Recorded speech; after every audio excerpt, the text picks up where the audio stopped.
se glimlach aan. Al is dit net 'n braaibrood op die rooster, broer dit beter tussen familie en vriende.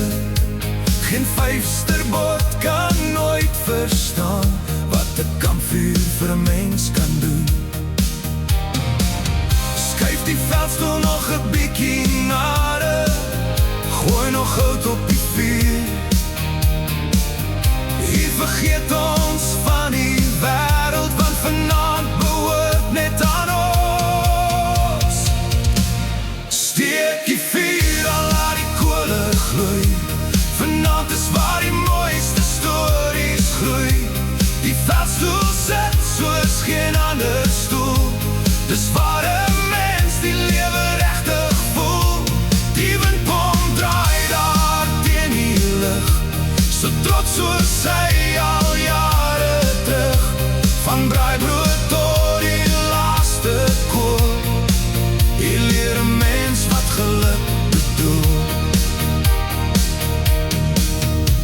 Die ketel fluit bo op die rooster se hitte, iemand lag alweer oor 'n ou grappie.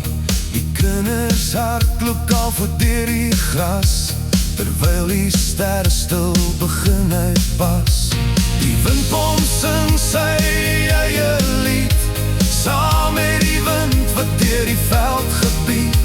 Hy staan al jare sterk en trots, 'n teken van die plaas se hart.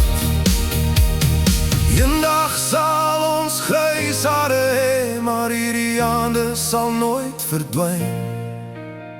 Want elke vuur wat ons saam gemaak het, bly vir altyd in ons harte brand. Steek die vuur aan, laat die kole gloei, want dis hier waar die mooiste herinneringe groei. Die veldstoel wag vir nog 'n nag, waar almal saam weer lag. Die windpomp hou steeds wag oor die plaas, so sy al geslagte lank al staan. Van braaibrood tot die eerste son, hier weet ons, dis waar ons hoort.